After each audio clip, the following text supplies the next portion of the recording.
चलिए साथियों, जोहार, नमस्कार, आदाब, सत श्री अकाल। और न्यूज बॉक्स भारत आपके साथ फिर एक बार हाजिर हुआ है। और आज की जो मौजू है, हम फिर राजनीति पे आज बात करेंगे, एनालिसिस करेंगे। और हमारे साथ वरिष्ठ पत्रकार है हमारे सहयोगी सैयद शहरोज कमर जी, जो जीटी रोड लाइव के ऑनर है। तो आज रविवार है और कल सोमवार है, यानी सोमवार से 9 दिसंबर से विधानसभा का विशेष सत्र शुरू होगा और ये 12 दिसंबर तक चलेगा। कई मानों में यह सत्र अहम है झारखंड के लिए। झारखंड के इतिहास के चुनाव के बाद यह पहली बार ऐसा हुआ है कि कोई सरकार इतनी जबरदस्त मैंडेट के साथ सदन में पहुंचेगी। तो अब हम आज बात करेंगे कि एक दिन पहले मैंने आपको वीडियो में दिखाया कि हम लोग जो विधानसभा सत्र की चर्चा किए, तो वो पक्ष और सत्ता पक्ष के बारे में बात किए थे कि कैसा वहां का माहौल रहेगा सदन में, चूंकि बहुत फुल मेजोरिटी के साथ सदन में सत्ता पक्ष रहेगी, विपक्ष बहुत कमजोर है इस बार, चूंकि उनके पास जो बोलने वाले नेता थे, इस पर हम लोग बात किए थे कि वो आउट हो चुके। अब हम एक अहम मुद्दे पे बात करेंगे कि इस बार सत्र में स्पीकर कौन होंगे। ये बहुत बड़ी हम लोग आज डिस्कशन करेंगे। विधानसभा सत्र जो शुरू होगा, क्योंकि जो हमारी जानकारी है, जो हमने सूत्रों से जानकारी मिली है कि 10 तारीख को स्पीकर का चुनाव होगा। आपको मालूम है कि प्रोटेम स्पीकर के पद पे स्टीफन मरांडी शपथ ले चुके हैं राजभवन में, राज्यपाल ने उन्हें शपथ दिलाए हैं। अब हम शहरोज जी से समझना चाहेंगे और पूरी जानकारी हासिल करना चाहेंगे कि अच्छा, एक बात मैं आपको और बता दूं कि स्पीकर का पद एक ऐसा पद है कि यह पद बहुत ही महत्वपूर्ण पद होता है सत्र के अंदर। किसी भी पॉलिटिकल पार्टी के लिए विधानसभा के अंदर स्पीकर का बहुत इंपॉर्टेंट रोल होता है। तो आपको यह मालूम होगा कि जेएमएम बहुत ही मजबूत और सबसे बड़ी पार्टी बन के उभरी है, तो स्पीकर का पद किसी भी सूरत में जेएमएम नहीं छोड़ सकती है और लाजमी है कि स्पीकर उन्हीं के पार्टी से होगा। ना इसमें कांग्रेस, ना इसमें आरजेडी का किंतु परंतु हो ही नहीं सकता है। तो शहरोज जी, आप मुझे बताएं, आप इस बार स्पीकर की भूमिका में कौन नजर आएंगे सत्र में, आपको क्या लगता है? जी आसिफ भाई, बिल्कुल आपने सही कहा कि बड़ा सवाल है, बड़ी जिम्मेदारी का पद है स्पीकर का जी विधानसभा में। और यह भी आपने बजा फरमाया कि पहली बार यह ऐतिहासिक मोड़ है झारखंड की राजनीति में। इस तरह ऐतिहासिक मोड़ है कि पहली बार कोई मुख्यमंत्री की अगुवाई वाली सरकार रिपीट होने जा रही है। बिल्कुल, आपको गठबंधन रिपीट होने जा रहा है। अर्जुन मुंडा भी आए थे, लेकिन वो गठबंधन की वैसी सरकार नहीं थी, गठबंधन टूटा था, फिर बना था, मुख्यमंत्री भले हुए थे। लेकिन यहाँ एक ही गठबंधन की सरकार और एक ही मुख्यमंत्री की अगुवाई की सरकार रिपीट होने जा रही है। ऐतिहासिक घटना है, खास करके झारखंड की राजनीति में।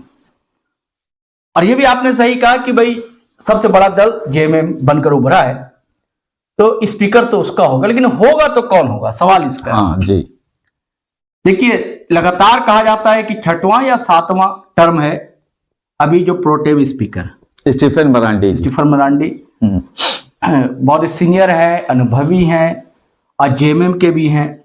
और इनकी बहुत हसरत रही, तमन्ना रही। उन्होंने 1-2 जगह मीडिया में बयान भी दिया कि उनका मन था कि इस बार हेमंत बाबू ने मंत्री बनाएंगे, लेकिन मंत्री तो बनाया नहीं गया, प्रोटेम स्पीकर बनाया गया। तब कुछ हलकों में यह भी चर्चा चल पड़ी है कि क्या प्रोटेम स्पीकर ही स्पीकर हो जाएंगे। अब यह देखने की बात होगी कि क्या होता है। उसके बाद 2-3 और भी कई सीनियर हैं। जैसे बात सामने आ रही थी कि मंत्री पद की रेस में मथुरा प्रसाद महतो भी हैं, 5वीं बार या 4थी बार जीत कर आए हैं। मथुरा प्रसाद महतो बड़े सीनियर हैं, अनुभवी हैं, सीनियर लीडर, और बड़ा समाज है झारखंड का, कुर्मी महतो समाज, उस समाज से आते हैं, जिसके बारे में कहा जाता है कि उनकी 16% के आसपास आबादी है, एक निर्णायक मत है। और इस चुनाव में महतो समाज ने एक अच्छी भूमिका भी निभाई है। कहा जाता है कि उसी कारण से एनडीए हार गई यहाँ पर। तो मथुरा प्रसाद महतो का भी नाम चल रहा है प्रोटेम स्पीकर के, ये स्पीकर के लिए, और जो प्रोटेम स्पीकर है स्टीफन मरांडी, इनका भी नाम चल रहा है। और एक और नाम सामने आ रहा है, नेत्री है वो डॉक्टर लुइस मरांडी, क्योंकि वो भारतीय जनता पार्टी में थी, उस टेन्योर में रघुवर दास के टेन्योर में मंत्री भी रही थी। और हालांकि पहली बार वो हेमंत सोरेन को ही हरा कर आई थी, वो उनके नाम एक ये भी ऐतिहासिक तथ्य रिकॉर्ड है। लेकिन वो भारतीय जनता पार्टी से इस्तीफा देकर जेएमएम का दामन थामा और चुनाव लड़ी जामा से और हराया भी, जीत गई। हाँ, और जीत कर आई हैं। तो वो आएंगी क्या? तो अब देखिए क्या होता है। मतलब ये 3-4 नाम है और एक और नाम है जो सिटिंग पिछले बार रहे, रविंद्रनाथ महतो। तो इन 4 का नाम है। अब देखिए क्या स्थिति होती है आसिफ भाई। लेकिन हमें ये थोड़ा समझाएं मुझे, हम ये समझना चाहते हैं क्योंकि बहुत ही टेक्निकल चीज होता है विधानसभा का सत्र। बहुत ही ज्यादा इसमें जो जनता खास करके जो पॉलिटिक्स करते हैं, जो नेतागिरी में इंटरेस्ट लेते हैं, उन्हें काफी दिलचस्पी होती है विधानसभा का जब सत्र शुरू होता है। और कहा जा सकता है कि पूरी झारखंड की नजर उस वक्त सत्र में रहती है, पूरे मीडिया की नजर सत्र में रहती है। तो पिछले अगर हम सरकार की बात करें जो 2019 में हेमंत सोरेन की सरकार थी, तो उसमें रविंद्रनाथ महतो जी स्पीकर थे। और मुझे ये लगता है कि उनका जो कार्यकाल रहा ये बहुत ही शानदार और बहुत ही खूबसूरत रहा।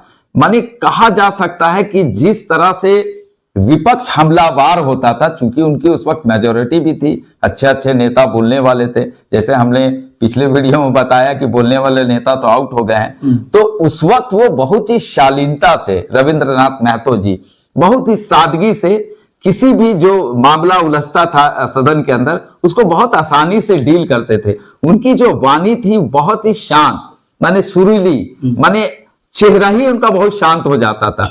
और जेएमएम के जो कार्यकारी अध्यक्ष है और अभी जो मुखिया बन गए हैं हमारे झारखंड के मुख्यमंत्री हेमंत सोरेन, उनके गुडबुक में भी वो आते हैं। तो आपको ये नहीं लगता है, लग रहा है कि क्या रविंद्रनाथ महतो जी को रिपीट कर दिया जाए? और रिपीट कर दिया जाए तो क्यों किया जाए, ये आप मुझे समझाएं। नहीं, बिल्कुल ये मैं कहने वाला था जी। सबसे ज्यादा संभावना उन्हीं की बनती है। और सारी बातें आपने तो खोल दी, सारी चीजें। नहीं, आप मुझे एक्सप्लेन करें। बड़े अनुभवी हैं, बड़े क्यों सदन में उनको रखना चाहिए, रहे हैं, बड़े अनुशासन प्रिय है और भाषाई तमीज है उनके पास, और बहुत अच्छे ढंग से टैकल करते हैं। जितने भी विवाद हुए और विवादित नहीं रहे, क्योंकि स्पीकर का पद जो होता है कभी कभी विवादित हो जाता है जी। अक्सर विपक्ष जो है लगातार आरोप लगाता है कि ये सत्ता पक्ष का पक्ष ले रहे हैं। तो ऐसे कोई बड़े आरोप भी इन पर नहीं रहे, रविंद्रनाथ महतो पर। हालांकि कई मामला आया, खाली बाबूलाल मरांडी को नेता प्रतिपक्ष का मामला को अगर छोड़ दिया जाए तो कोई विवादित मामला हालांकि देखिए वो जो आप शहरोज जी बता रहे हैं, जो मेरी समझ, देखिए वो बहुत टेक्निकल चीज था बाबूलाल मरांडी वाला मामला। ऐसा नहीं कि बहुत आसान था स्पीकर के लिए कि बीजेपी लिख के दिया और उसको वो एक्सेप्ट कर लेते, क्योंकि उनके पास भी उनकी टीम है। नहीं, वो आप सही कह रहे हैं, लेकिन वो सब स्पीकर पर निर्भर करता है।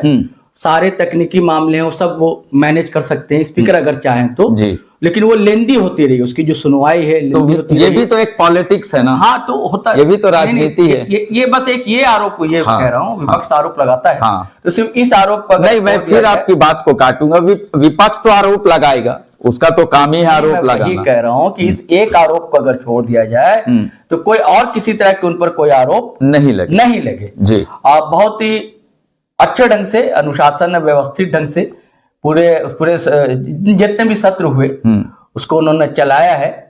और वैसा नहीं कि डांटना डपटना और वेल से बाहर कर देना, ये सब भी स्थितियां आई, लेकिन उस ढंग से नहीं आई। वो अपने भाषाई मर्यादा का उल्लंघन उन्होंने कभी नहीं किया। हाँ, जो एक जरूरी पक्ष होता है कि भाई कोई ज्यादा शोर शराबा करता है, क्योंकि अक्सर होता है कि जो विपक्षी नेता होते हैं वो कई बार मतलब अपनी मर्यादा लांघ जाते हैं और संसदीय मर्यादा को लांघ जाते हैं, यहाँ पे भाषा को लांघ जाते हैं। एक बात है कि आपने बोला कि मर्यादा को लांघ जाते हैं, तो पिछले जो सरकार चली, सत्र जो हुआ वहां पे विधानसभा में स्पीकर यही थे, तो मर्यादा को लांघा गया है, ऐसा नहीं है। यही तो मैं कह रहा हूँ। हाँ, मर्यादा को बहुत लांघे है विपक्ष वाले। मैं कह रहा हूँ, यही बात मैं बता रहा हूँ कि तो इस कारण से ऐसी स्थिति आई।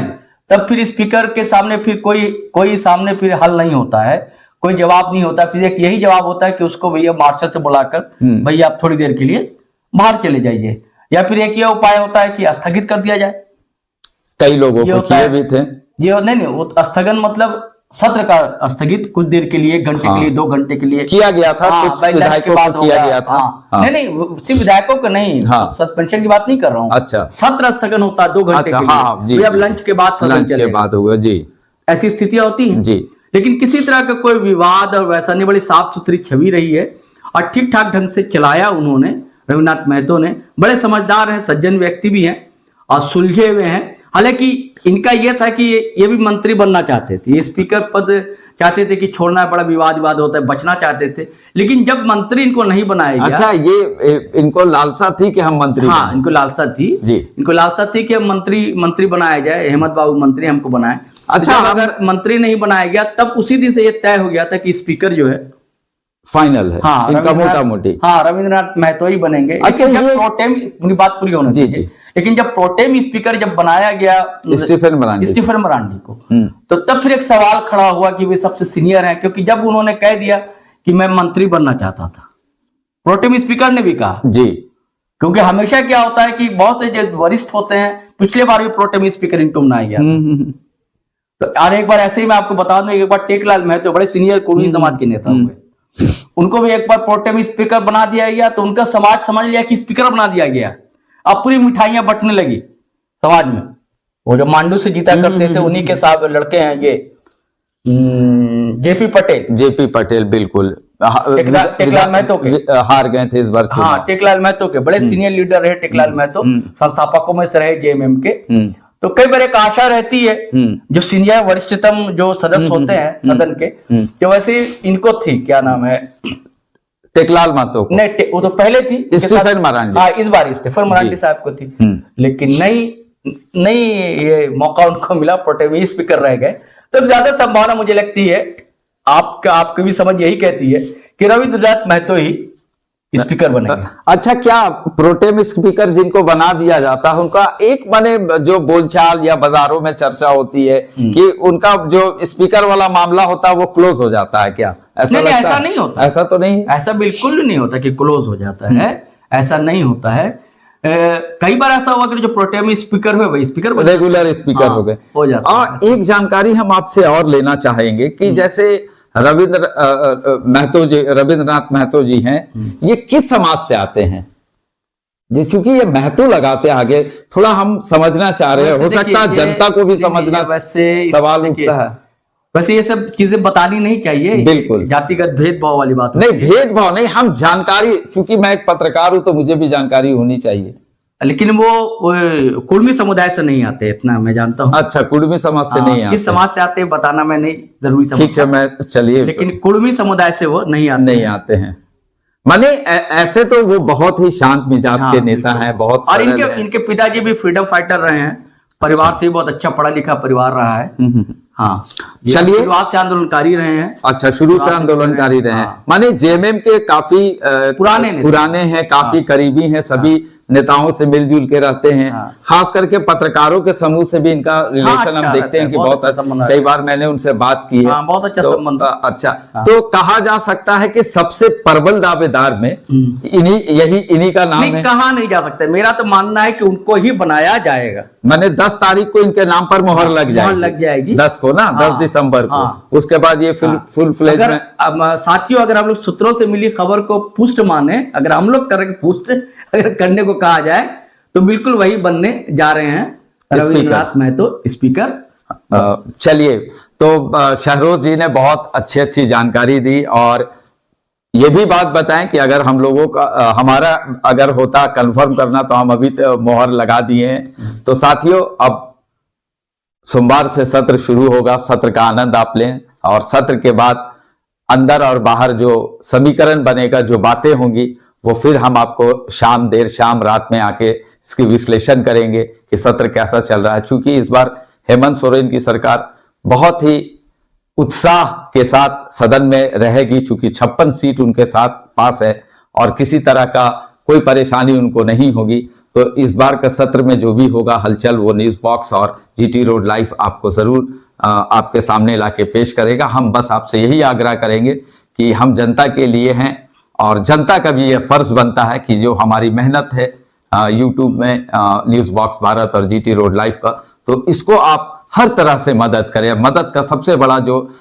खुशी होती है, तो हम लोगों की खुशी सबसे बड़ी होती है कि हमारा चैनल में ज्यादा से ज्यादा व्यूवर्स आए, सब्सक्राइब आप ज्यादा से ज्यादा करें और लाइक करें, बटन को दबाएं, बेल बटन को दबाएं, कमेंट्स करो। यही हमारी सबसे बड़ी पूंजी होती है। हम चाहते हैं कि हम हर दिन और हर खबर को आपके सामने पेश करें, एनालिसिस करें। एनालिसिस करना कोई छोटी मोटी बात नहीं होती है, बहुत इसमें मेहनत करते हैं। खास करके सैयद शाहरोज कमर जी काफी वरिष्ठ पत्रकार हैं। आपको हम फिर बता रहे हैं कि देश के कई बड़े बड़े अखबारों में काम किए हैं।